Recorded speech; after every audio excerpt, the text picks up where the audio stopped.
Hello and welcome everybody. Thank you for joining us at this town hall for the University of Dayton School of Law to give you an update on how the law school is dealing with the pandemic with COVID-19. We've got three panelists from the law school with us today to be able to answer your questions and to also provide some opening remarks, which we'll do in just a moment. We have Dean Andrew Strauss with the law school. We have Assistant Dean of the Law Dayton Hybrid JD program, Vicki VanZandt, and we have Assistant Dean and Director of Career Services, Tim Swenson. So before we get to their opening remarks, just a reminder, this is an interactive town hall. We'd love to hear from you. So if you just go and move your cursor to the bottom of the screen, there should be a Q&A feature that comes up, and that's how you can ask us questions. So just type in questions that you'd want answered. I'll try to look over those questions and then pose them to the panelists. We'll try to get to as many questions as we can after the opening remarks in the hour that we have. So thanks again for joining us. And without further ado, let me introduce the Dean of the University of Dayton School of Law, Dean Andrew Strauss. Dean Strauss. Thanks, Jordan. Thanks very much. And thank all of you for coming out. We have a really large group of you that are watching today, and I think that that's really testament to the bonds that everyone feels towards the law school, and we feel towards you. I know that at this time I've been, and I'm sure many of you have been Zooming with all sorts of old friends, in my case from high school, college, law school, and catching up, and there's something about this that brings people to feel these bonds together. And so I feel really moved to have so many of you here today. I'll just talk a little bit about where we're at. Obviously, it's been a challenging time, really quite a semester. One night I was at the last UD basketball game for this amazing season that we had. It was really heartbreaking that it had to end when we might well have been poised for a national championship. But it seemed that it just happened overnight. I was at this game with some of you I know who are watching right now, and within a week, every law school in the country was online. And Dean VanZandt and I actually participated in a conference in Denver on online legal education at the end of October. And I was on a wrap-up panel where the question was put to the panelists. It was a futuristic panel about, we were all supposed to pretend that we were deans of the first online law school in the year 2030 and what that would be like. And little did any of us know that within a few months, every single law professor in the country and every law school would be all online. So it's really been quite a semester of transition, of difficulty. We not only moved online, we all moved, as I'm sure many of you, to remote work where, except for in unusual situations, everyone's been working from their homes for the rest of the semester. We changed our grading system for the semester, as I think every law school did. We actually probably did not go as far as many law schools. Many went to just all credit, no credit, or all pass fail. We had kind of a modified system. We're now in the situation where tomorrow, actually, we're going to have a virtual conferral of degrees ceremony. We want to have commencement, but we're going to start out with having an event tomorrow, which will just be online for the students. And then our graduates are heading into the bar exam in a very, very uncertain time. The Ohio bar has not yet announced what they're going to be doing. Many bars around the country have been announcing canceling July, some going on having an online exam, some moving to the fall for their exams, some having a couple different dates in the fall. And so we're waiting to hear what's going to happen in Ohio. The national landscape looking forward for higher education, I'm sure many of you have been reading about what's been happening. It is a very, very challenging situation. The core issue the universities are so worried about is undergraduate students showing up in the fall. It's been a difficult semester. Schools have lost a lot of money, about a quarter of the year's housing, with students having to no longer, state authorities saying students could no longer be on campus. Schools such as ours refunded basically a quarter of the room and board costs for the year, gave credits for those. But next year really could be a lot worse, because if schools can't be on the ground and people have to be all online, the fear is that a lot of undergraduates are not going to show up in the fall. And that's a real fear that we have at the University of Dayton, where so much of what this university is about for undergraduates is the student life experience that we, all of you I know, appreciate that so much. And so the administration here, the senior administration, has tried to be extremely proactive. It's been very, very difficult. It was certainly difficult for me. Close to 500 people, around 500 people either got furloughed, the vast majority furloughed, and some layoffs. This took place over the last couple of weeks, and so it's been a really hard time here. The hope is that the vast majority who have been furloughed will be back for the fall, and will be back on campus for the fall. In terms of the law school itself, I'm cautiously optimistic that we are actually going to weather this as well as any law school really in the country. We are, after all, and Dean VanZandt will be talking more about this, we are, after all, already, as many of you know, an online law school. We're one of the first 4 schools in the country to have an online JD program. That made our transition this fall, or this spring rather, to online education really quite smooth. The students, just met with our Student Bar Association, they were really quite happy with the way that we transitioned. And it means that we're in good shape to be online if we have to be in the fall. We just brought in, I have a little bit of view towards the future of what it looks like if we do have to be online in terms of returning students, because we just brought in our summer start class. As many of you know, we have a summer program which started on Tuesday of this week. And we actually had a very good sized cohort of students with significantly enhanced credentials actually from last year. And they knew when they came here that they were going to be here online. And in fact, we were able to market that we would be online, and instead of wasting their summers unable to travel, unable to work, they could actually start law school now. So I feel that this portends well for the fall, even if we have to be online. And I think we're probably much better able to be on campus than, say, undergraduates, because our students don't all, share common dining facilities. They have their own bathrooms.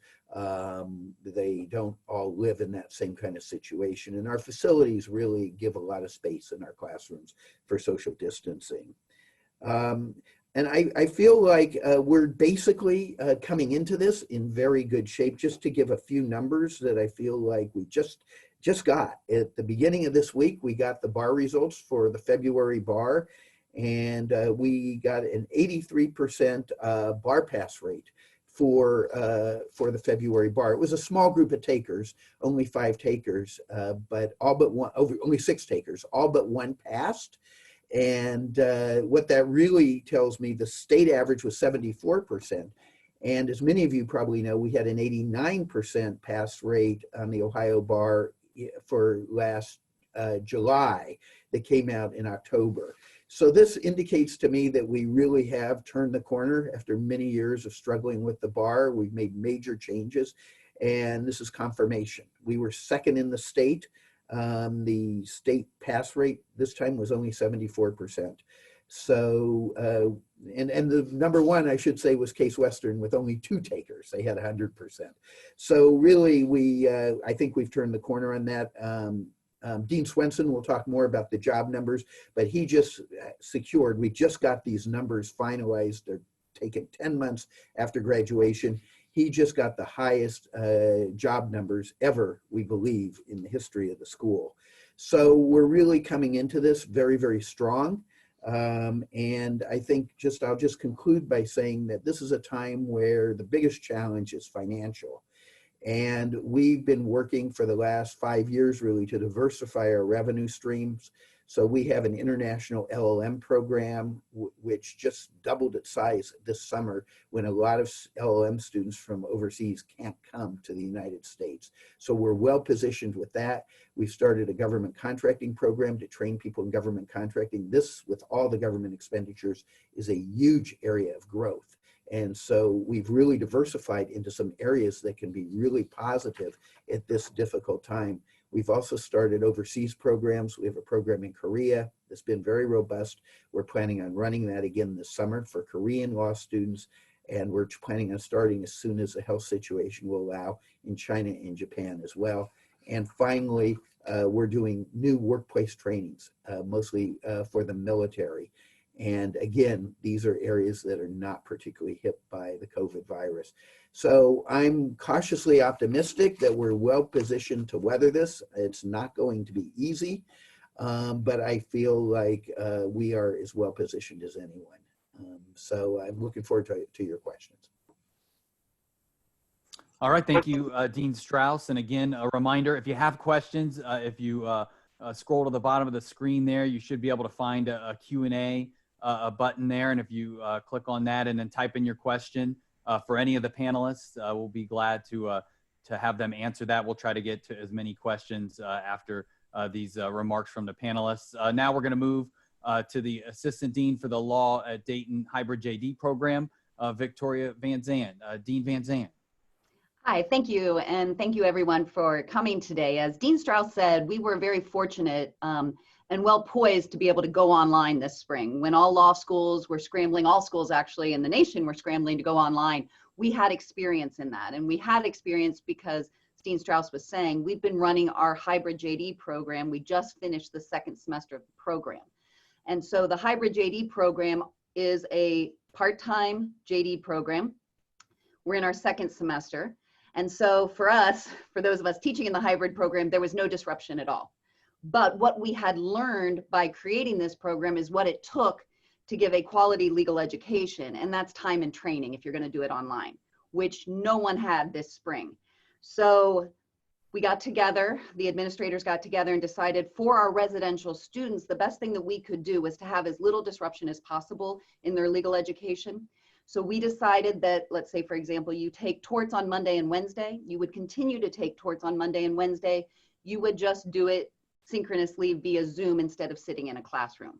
So all of their classes were held at the same time for the same amount of instructional minutes. We made sure that all students had a video camera and internet access, the same thing with faculty. The faculty were given training on Zoom. We also provided training for the adjuncts. We made sure that if a faculty member was uncomfortable using Zoom, that we had teaching assistants who could run the class for them. So the student experience, we tried to keep it as substantially similar as it would have been as they've been here at Keller Hall. And as Dean Strauss said, I think we succeeded in that. So going forward for this summer, as Dean Strauss said, we do have a nice sized summer start program. And since we had a little bit more time, i.e. not a week, we were able to make sure that their education would be as strong as it could be. So what we did is we took the courses that had been developed for the hybrid JD program, and all of the summer starts are taking those courses. So they're taking torts, legal profession 1, crim law, property, and learning skills lab. Those courses have that synchronous component, so they meet once a week via Zoom, but then they have an asynchronous component that was built out and actually designed by the ones who originally taught the course. That design process was a 6 to 9 month process. So it's not, you know, an async material where it's just a video or lecture head. They're very interactive. We do a simulated Socratic dialogue in some of the asynchronous sessions. So the students are getting a really good foundation this summer for our summer starts. And as Andy said, for the fall, we have the ability to do some async, some sync. So we're still very flexible. And having had this experience with the hybrid program has made us very well poised to move forward in the fall in whatever we have to do. Also, as Andy had mentioned, with the online JD or online LLM program, that is for international students 100% online. So again, we're able to still reach out to students who at this point aren't able to get here because of the visa and immigration laws, that we'll be able to reach out to them And that program at this point, the numbers have doubled from last year for the online international LLM. So at least in the online world, we are doing amazingly well, and we are feel very well poised in terms of where other law schools are in this area right now. All right, thank you, Dean VanZandt. Again, we're gonna go to Dean Swenson in a minute. If you want to submit questions, you can just go to the bottom of your screen and type in your question. We have a couple, and we'll pose those to the panelists after everyone's opening remarks here. Next, again, we'll go to Assistant Dean and Director of Career Services, Tim Swenson. Dean Swenson. Thanks very much. I really appreciate everybody joining us and participating. Like Andy said, it's a great indication of just how involved and committed our alums are, and we really appreciate it. As Andy alluded to, we had tremendous success with the graduating class of 2019. We had good success with the class of 2018. We were third in the state in overall job numbers. And when I refer to overall job numbers, what I'm referring to are bar pass required jobs plus JD Advantage jobs. And just a quick note about what JD Advantage jobs are. Those are jobs for which a Juris Doctor is not necessarily mandated to hold the position, but it's a great credential to have. It's a good background, and employers recognize that the kind of skills that law school confers is something that they could use in that job. So in 2018, we were third in the state, as I mentioned. This year, we went up nearly 10 percentage points on those two metrics combined, on that metric combined. So while I don't know what the other law schools have done yet, and we won't know for a few weeks, it seems certain that we're going to leapfrog at least one, if not both of the folks who are ahead of us. So that's pretty exciting. As Andy mentioned, that's the best we've ever done, at least as far back as the data allows us to compare the sort of information that we collect now. So we're excited about that. There are a lot of reasons, I think, for that success, and let me mention a couple of those, and then say one or two things about what I think is going to happen moving forward. And this will relate to one of the questions I see already posed. I think the reason we have had increased success in the past couple of years is that we went back pretty programmatically, pretty intentionally to figure out what are we doing and how do we do what we're doing better, and how do we add some things that would help our students and our graduates in terms of their career pursuits. And unintentionally, although I don't think it's a mistake that this is what happened, we ended up kind of mirroring what the Bar Passage program has done.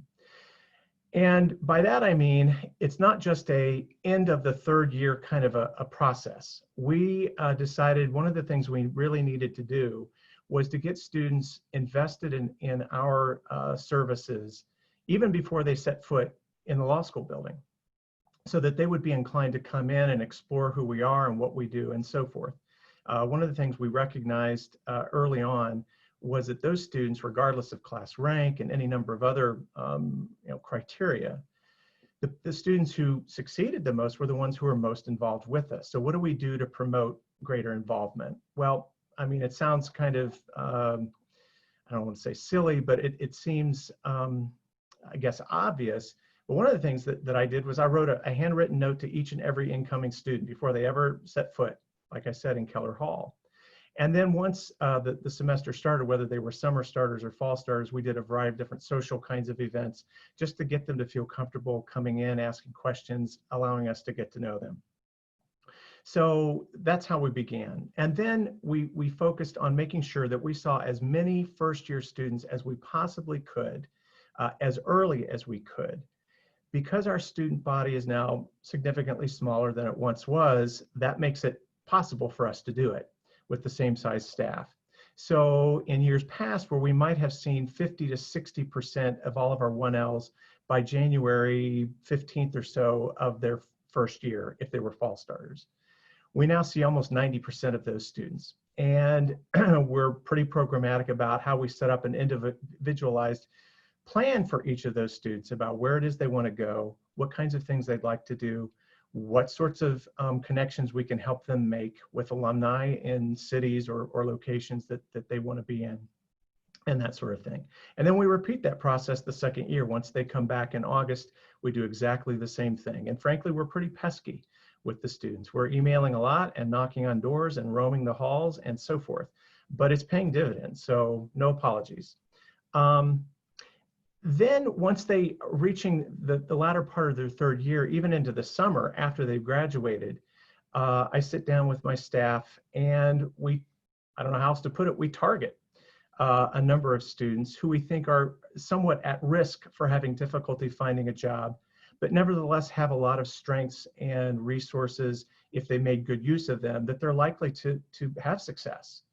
And in a class of say 75 or 80 people, if we target 8 or 10 or 12 people, and we have success with 90 or 95% of them, which we have done the past 2 years, it's enormous for our overall job numbers. It really makes an enormous difference. We can, like I said, leapfrog schools that we might have been tied with in the past. And so that's been an exciting development, and it allows us to see, in a sort of pinpointed way, what kinds of things that we're doing really makes, an effect, a positive effect on which students. Sometimes it's helping them with interviewing skills. Sometimes it's helping with written documentation. Sometimes it's networking, whatever it might be.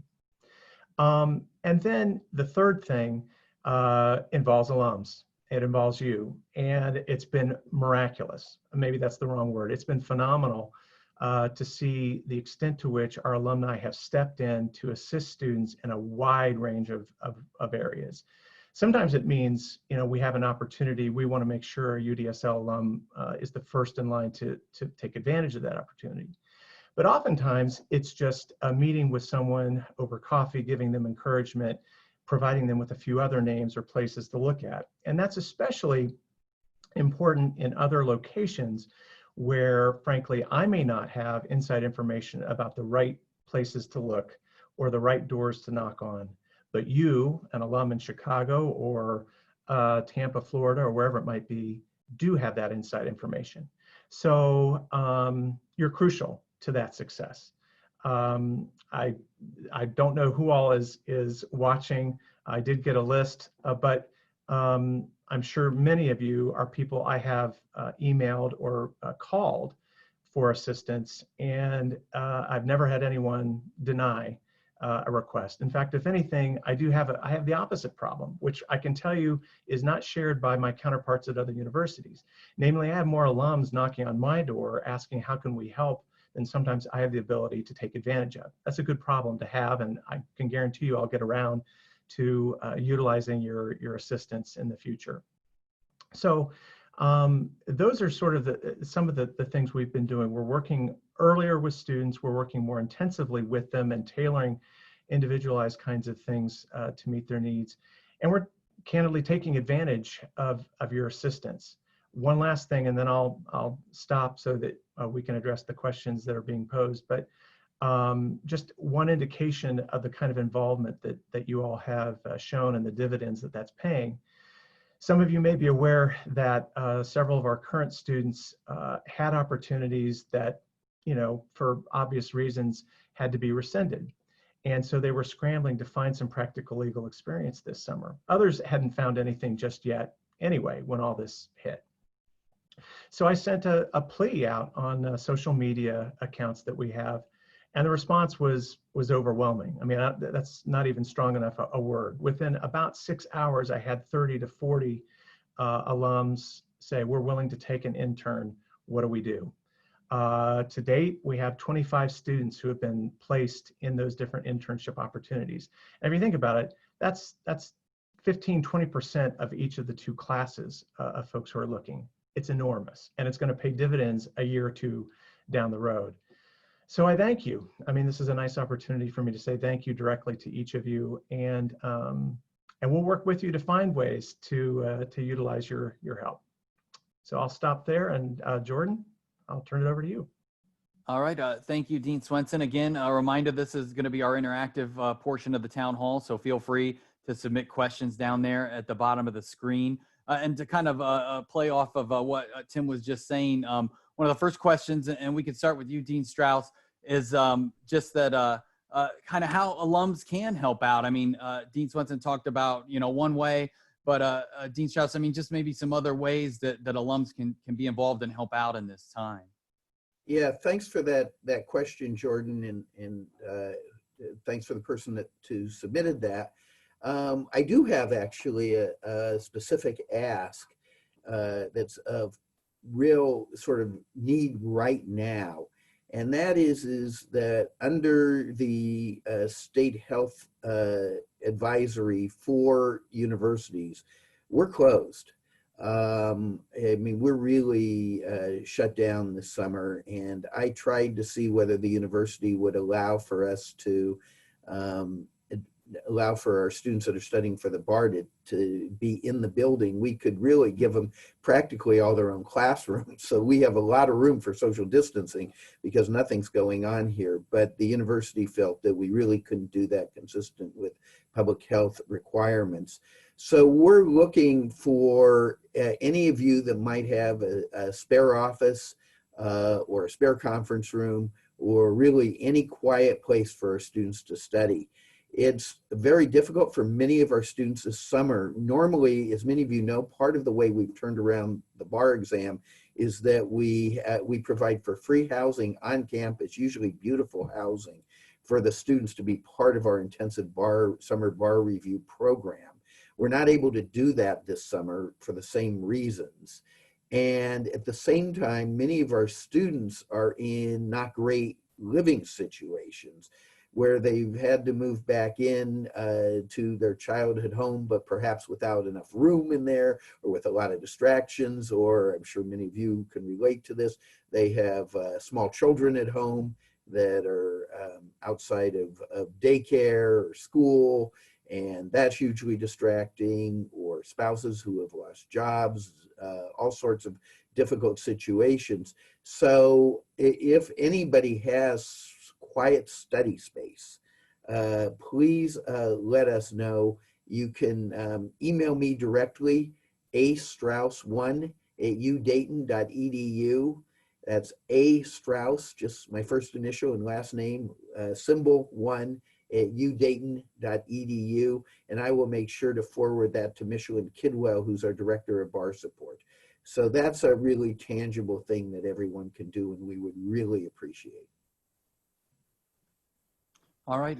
Thank you, Dean Strauss. Dean VanZandt or Dean Swenson, anything that you'd want to add as far as kind of ways that alums may be able to help out? I would just say that, having taught the hybrid program, one of the things the students really remarked about was the sense of community, which was something that we were, a little fearful of how do you build community in an online classroom. And the students who started last fall said that they were just amazed at the amount of community that they felt through UD. And part of that was just us being in contact with them. But when they did come on campus, they came on campus for 1 week in the fall. We brought in alumni, we introduced them to everyone, and we're not going to be able to do that this summer with our summer starts. And so if we reach out to alumni to ask if you would be willing to, jump into a Zoom session and meet some of our summer start students, that would be great, so that they feel really connected, because it's really important for us to start that sense of community right from the get-go. So anything we can do like that, and they, for them to feel like they're part of the UD community, because they are, even though they may not be in the building this summer, that would be great. All right. Thank you, Dean VanZandt. Dean Swenson, anything you wanted to add? Obviously, you talked about how alums were able to help out with internship opportunities for students. Anything else that you would maybe ask them to look for? Sure. I mean, there are a couple of things that come immediately to mind. In addition to if you have a job or an internship opportunity that you yourself are willing to forward, obviously we're thrilled to take those on, whether it's during the school year, during the summer, post-graduation. But as I think alluded to before, if you are aware of any opportunities that I might not be aware of, don't ever feel shy about saying, oh, he's probably already seen that. I'd rather see it 5 times than not see it at all. Send me an email. And it's the same as Andy's. It's my first initial T, and then Swenson, SWENSEN. That second E sometimes fools people. The numeral 1, and then the @ symbol, and UDayton But in addition to that, we're always looking for alums who are willing to do mock interviews. And these days, that very well may entail doing a mock interview via Zoom or Skype or something like that. That's kind of a different animal. And students who need assistance with interviewing skills in general might need especially assistance with a Zoom interview kind of environment or experience. And then the other thing that we're always looking for are people who are willing to speak to our students during our educational programs.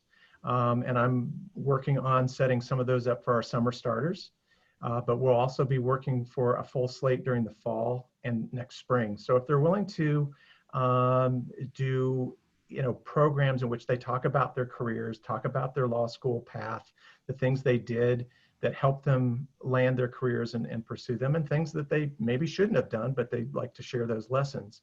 We're always looking for speakers who are willing to do that for our programs, and also for admitted student days when our admissions people put on programs. Those are some obvious ways that we'd love to have their support.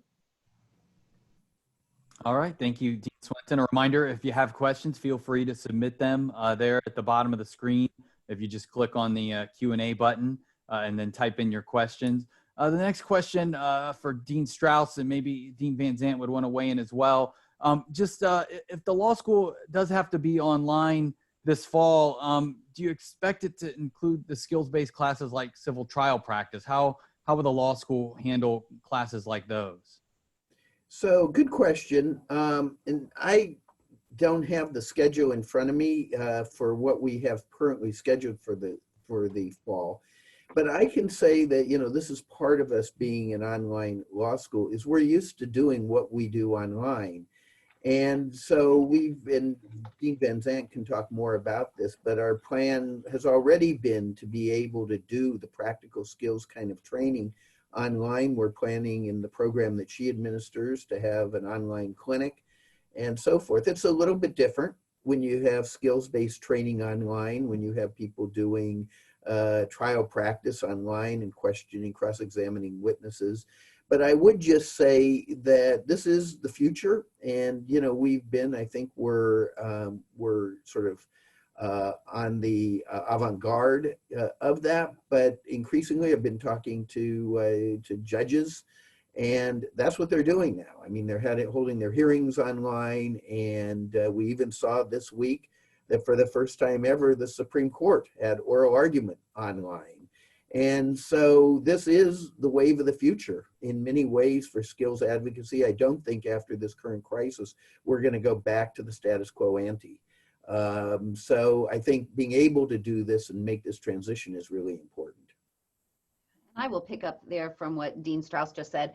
That's one thing that's nice about technology. I have two screens. So while he was talking, I was able to pull up our schedule, and we do have a civil trial practice at least slated for Thursday nights at 5:30 to 8:30. So I don't know, actually, it says Pierce is teaching it. So, we've taught, as all of you being alum, remember Legal Pro. I taught Legal Pro 1 and Legal Pro 2 this year in the hybrid program. So we do have experience teaching skills. What was interesting for us is that Legal Pro 2, as you all will remember, is written advocacy, but we also do a 5-minute oral argument. So all first-year students did their oral arguments online in Zoom rooms. And so what was really great is that we were able to quickly shift and figure out, how do we do this? Because we were going to do it on ground here. And we were able to find resources. A lot of courts had put out resources of how to do videotaped oral arguments. It was wonderful. And I mean, at least as an educator, being able to have that, plus have the record, so that I had all of the students do their oral arguments, but I also had a video of it that I could share with the student. So they were able to, as you remember, that first oral argument, your head's everywhere and you're so nervous. Well, they were able to then look back and watch it and be able to critique themselves and do peer critiques. So we are able to do a lot of stuff online and still be able to have the students get a quality experience and a learning experience from it. Right. Thank you, Dean VanZandt. Again, feel free to submit questions for this interactive town hall. It's the Q&A button there at the bottom of the screen, and just type in your question. The next question will go to Dean Strauss. They want to know about the situation with New York State and the bar exam, that they're not letting out-of-state students take that exam, and that some schools have protested this. And Dean Strauss, where does the University of Dayton School of Law kind of stand as far as this with the New York State bar, and have we said anything to them about it? Yeah, the simple answer is yes. I participate on the Dean's listserv for all the law deans, and this was actually announced, I think it was last Friday I first heard about it. And many deans sprung into action. I think it's Massachusetts has also done something similar, if I'm correct about that. But New York was the first. And I actually took the position right away that, you know, I feel that this is really a violation of the Dormant Commerce Clause. It's protectionist, really. I mean, they're protecting locally generated lawyers over out-of-state lawyers. So it is a kind of protectionism. And I also feel that it's particularly dangerous at this particular time where there's so much sort of xenophobia and tribalism, and people are just reverting to this idea of let's protect our own.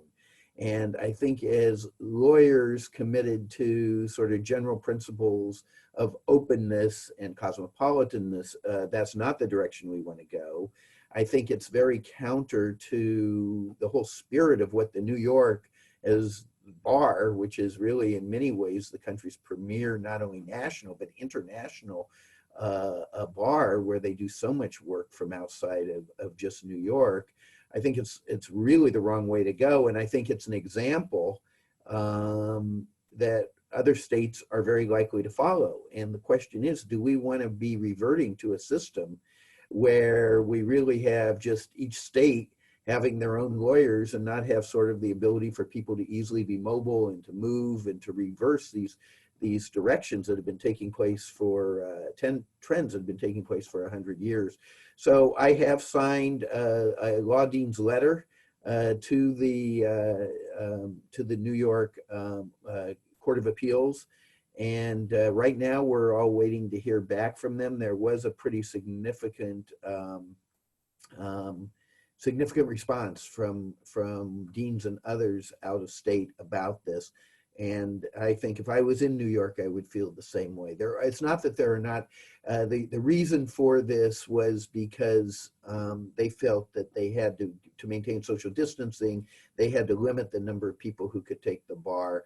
But as the deans have pointed out, there are other solutions and ways to manage this besides discriminating against out-of-state bar takers. All right, thank you, Dean Strauss. This next question, I think we'll start with you as well, Dean Strauss, and maybe Dean Swenson would want to weigh in as well. Is just an alum wants to know, how has the law school considered an outreach program to the families of incoming students, kind of working with them before they enter law school, particularly I think during this sort of difficult time where there's a lot of uncertainty? Yeah, I think it's a really interesting idea. We haven't been doing anything with families per se.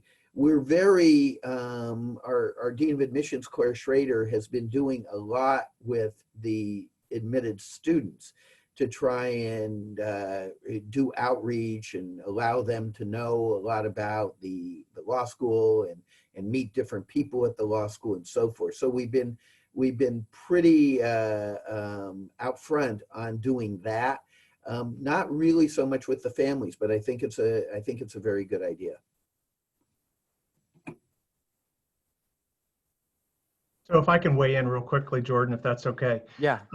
You know, we already asked the question, what can alums do? And one of the things I neglected to say, and this question really does highlight, and I took a couple of notes, is one of the things that happens with me. I didn't mention I have an advisory group. And one of the reasons I put together a 15 to 20 person advisory group is that I recognize there are a lot of things that I don't see, I don't think about. And someone would suggest something to me and I go, oh my gosh, I can't believe I haven't thought of that myself. I've been here now 16 years. How did I not come up with that idea? It seems so self-evident. This is one of them. This is a good example of that. And one of the things I tell admitted students who are taking a tour, and I think I probably at this stage see somewhere in the neighborhood of 80% of them, that, you know, the people who give the tours stop by the CSO, knock on the door, and we talk about what it is we do for the reasons I already articulated.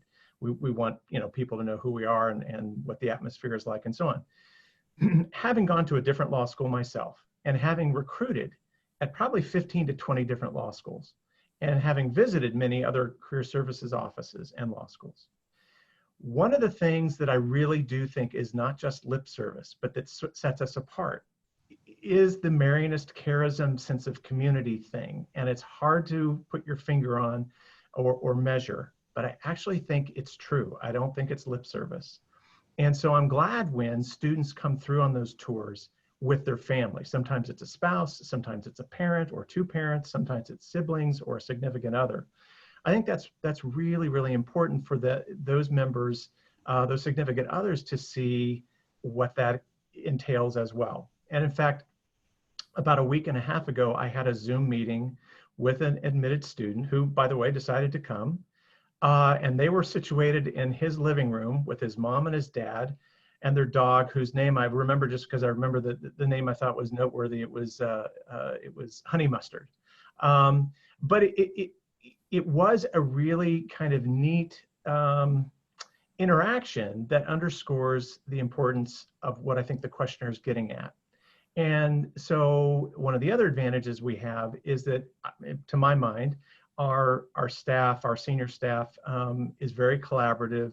I see no reason why Dean Penn and I couldn't work together on putting something together. I know we have had in the past with Dean Shaw, part of our orientation program has involved having family members in a meeting to talk about what the demands are going to be for their brother, sister, spouse, son, daughter, while they're in law school. But we could expand that, I think, and I think it's a great idea. So we'll have to look into that. All right. Thank you, Dean Swenson. These next few questions kind of deal with online classes. We could start with you, Dean Strauss. Just, is there a decision date for the law school this summer as to when fall classes, will they be online or in person? What does that time frame look like? And then if they were to be online in the fall, what does that mean for the spring? Does it make it more likely that just it's online the whole year, or it could go back to in person in the spring? Yeah, those are really good questions that we don't have definitive answers to. I've asked, the university is looking at this for the entire university. They have a variety of working groups that have been set up, and we're looking at it as to the educational program in the law school. I've asked Associate Dean Shaw to convene a working group with both of the deans that are also part of this discussion, participating in that as well.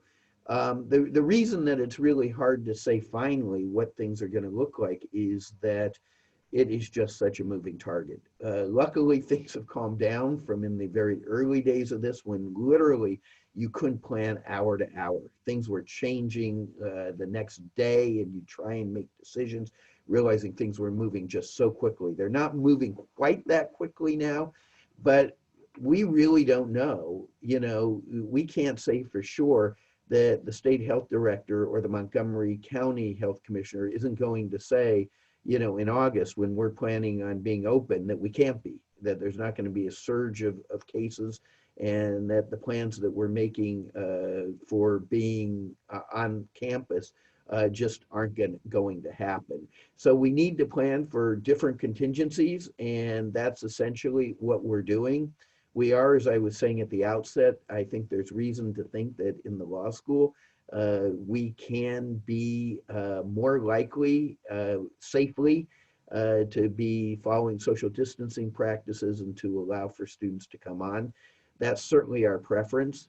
I think there's going to have to be some online component. If you start to think it through, there has to be something for people who are immune compromised in one way or another so that they can continue to participate.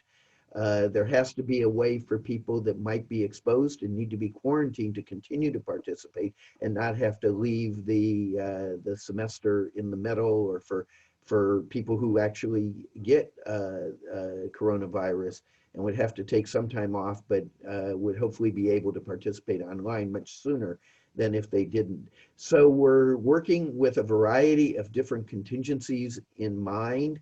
And certainly if we did have to start online in the fall, that doesn't mean that we would stay online in the spring. We certainly want to be returning, everybody wants to be returning to normal life as soon as we can. I met with as I was saying earlier, with the Student Bar Association a couple of days ago. There's a tremendous preference among the students for being back here and having our lives back as we knew them. While, as Professor VanZandt, Dean VanZandt was saying, I think we did do the transition to online as well as anyone. And we believe here, because we have this program that's always online, that there are things that are actually superior about being online. The ability of all of you that are watching right now to see all of our facial expressions, to hear us all really clearly. None of us are sort of in the back of the class. There's some real advantages to the way, especially we're able to do things online when we integrate what we call the asynchronous portions of the class. We make them highly interactive, so students can watch on their own time, and they're constantly asked questions and have to answer. I sometimes say every student, it's a Socratic method for every student all the time throughout the class, and it keeps everybody learning. So there are some real advantages. But when that becomes your whole life, as it's been to our residential students in the last couple of months, something else is missing. They're here, they're at a formative part of their professional lives. It's a time to really be able to, in a very holistic way, make connections, be able to interact with people. A lot of learning takes place outside of the formal classroom space, just walking out and talking in the hallways and stuff. Could you believe what so-and-so said? I disagree because of blah, blah, blah. Oh, no, that's wrong. I agree. That kind of interaction is hugely important, and we're missing that. So we all want to get back. I think, talking to my staff, people never knew how much they enjoyed the office. We're all really missing that, and we're missing our connection with each other. It is a connection, and thank God we have Zoom and these technologies these days, but it's just not the same. All right. Thank you, Dean Strauss. Again, a reminder, if you want to submit a question, you can do so by clicking there at the bottom of the screen, the Q&A button, and type in your question. This next question, we'll start with Dean VanZandt. And it kind of follows along the same lines of online classes. And it's about, what about students, Dean VanZandt, who may kind of struggle with online classes? How do you kind of handle that? And then, do you think that online classes, even when there are in-person classes back, might become more common for it to be kind of mixed into just the residential program as well? Well, and just following up on what Dean Strauss said, I do believe that there will be an online component, even if it's just for students who can't physically be here because of health complications or quarantine, or they do get sick during the middle of the semester. So I think one thing that we have learned is that students, if for reasons that they cannot help, can't be in a traditional classroom once we open back up, we can provide them with the virtual classroom through Zoom. But what I do want to stress is that the online hybrid program is a part-time program, and those are self-selected students who have chosen to take an online program. So they want this, and they know what it means to be online all the time, right? And they've done it because they may have job responsibilities or may not live close to a law school, so that makes it a perfect fit for them. But our students who came here, who want the brick and mortar experience, need to get that brick and mortar experience. And we are very committed to, let's get back when we can, but we will have an online component so that if students can't, for whatever reason outside of their control, we'll be able to make sure that they still get that education. I haven't, looked deeply into a lot of the struggles that students are having. It's all anecdotal that we can see right now. Some students feel that they are not learning as well because they don't have that interaction, like Dean Strauss said, in the hallway and stuff like that. So we've tried to minimize those disruptions as much as we can, by making sure we do have that synchronous Zoom component as well as asynchronous components. There's a million and one ways to do online education. We're trying to do it the best that we absolutely can. And we do believe having that mixture of asynchronous, highly interactive asynchronous content, as well as synchronous content really brings a quality education in these times where we have to do it. All right, thank you for that, Dean VanZandt. Dean Strauss, the next question for you, just kind of people wondering about alumni weekend and kind of the plans for that. I know for right now, it's sort of, I think September 18th and 19th is when we'd hope to hold it, but kind of what are maybe contingencies for that, or what are, plans for that if that has to be moved or delayed? Yeah, that's also, a work in progress. There's a chance that what we'll end up doing is delaying it for next spring. It looks like we haven't made the decision to definitely cancel it at this point. But of course, with all the uncertainty and the need for planning and all of that, I think we're probably going to be trying to postpone that from the fall date. That would be my sense of it. Okay, thank you, Dean Strauss. The next question for you, Dean VanZandt. Are there going to be any new classes or subjects this fall? I mean, obviously, with all of this going on, I mean, is there anything that lends itself well with classes that could be online, or things along those lines? Well, we've already registered for the fall, so I doubt that there will be actually new classes for the fall, but I'm sure there will be new content.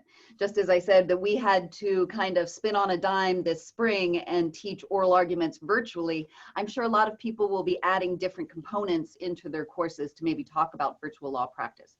Because I think as we're all seeing now, all of us experiencing this, is things are never going to go back to exactly the way they were. I think law firms will be looking at how to do stuff more remotely and different ways to do things to be more efficient. So, I mean, I think the more that we can prep our students for different types of emerging technologies and practice is important too. And we've always tried to do that at Dayton by looking at emerging practices and have different courses related to that.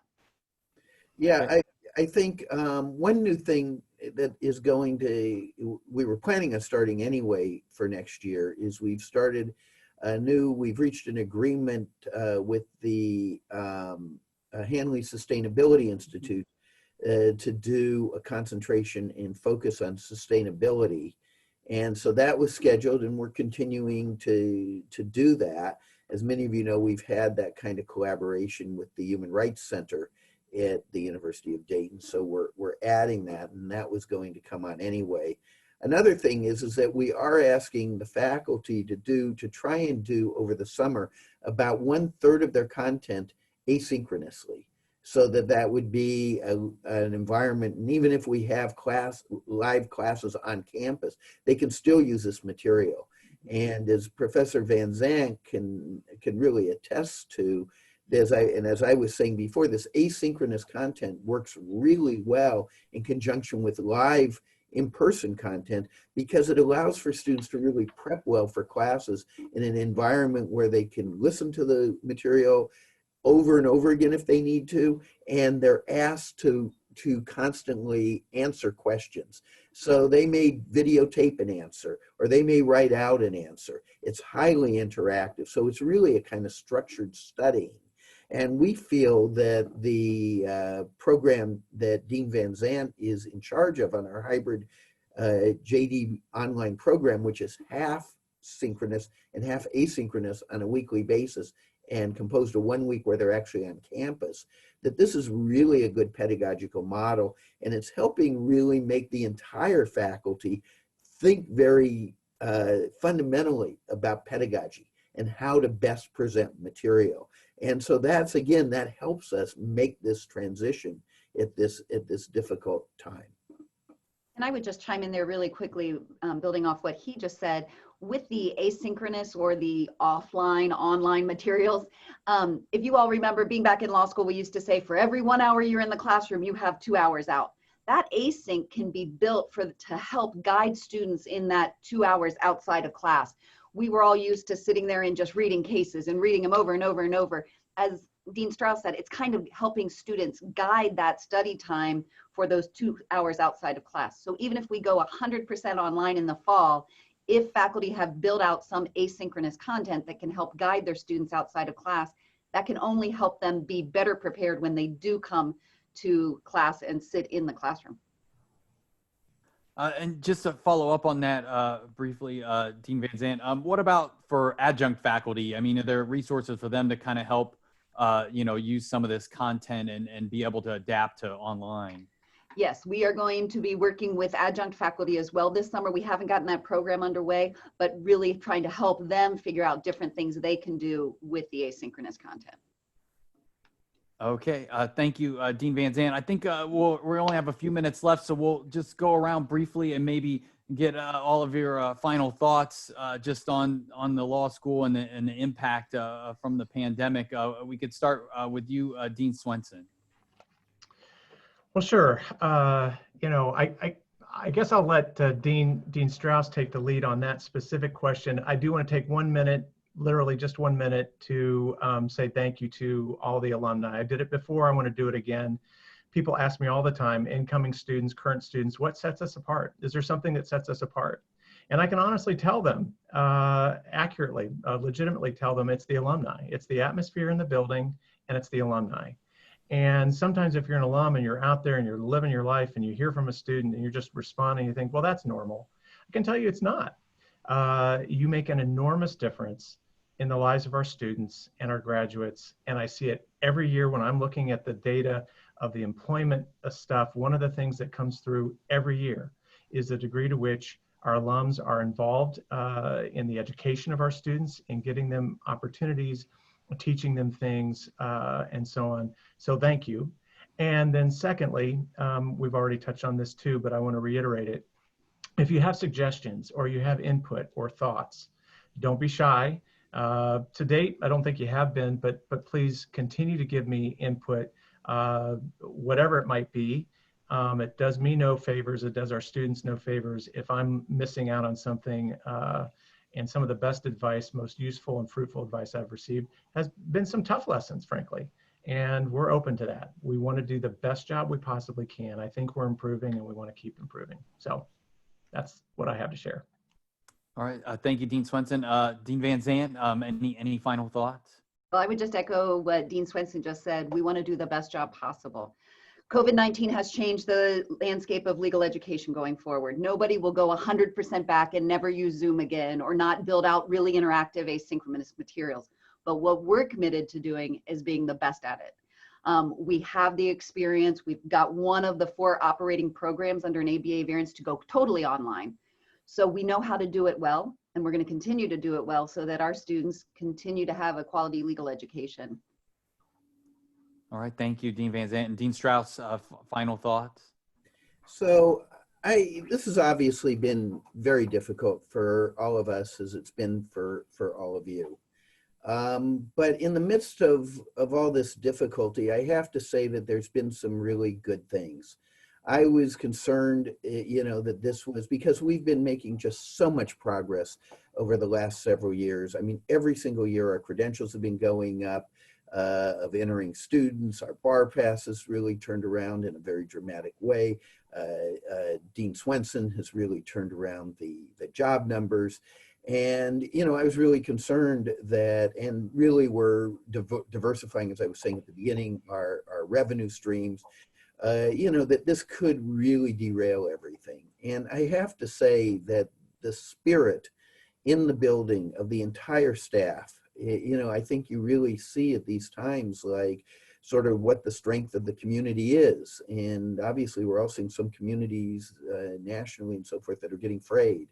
Our community is so strong here, and just seeing the dedication of so many people in the building has really just been amazing. I mean, everybody's just really pulled together in a really fundamental way, and it makes real you know, the things that we talk about our Marinus spirit and the special community at UD that we talk about so much, that's real. I mean, that's real, and you can feel it. And this has really brought that home in a very meaningful way. And you're really all a part of it that are as Dean Swenson was saying. I feel very appreciative to be part of this institution at this time. And I'm really very sanguine that we are going to come through this. And I think we have a chance to even come through it stronger. So thank you. And thanks to everyone.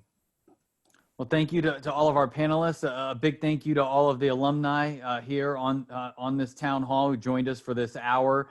Please go and spread the news about the law school and how it's dealing with the pandemic to other alums or even friends and family that you may know who may wonder about it. And also be sure for updates and all the latest to follow us on social media if you don't already. Facebook, Twitter, Instagram, and LinkedIn. We have law school specific accounts, and we'd love to have alumni follow us, and we share lots of great news stories there. And also, you know, sometimes, you know, town halls like this and also other occasions where we might need your assistance. So thank you, all of you, for joining us this afternoon. And that will conclude this town hall. Thank you. Thank you. Thank you, Jordan.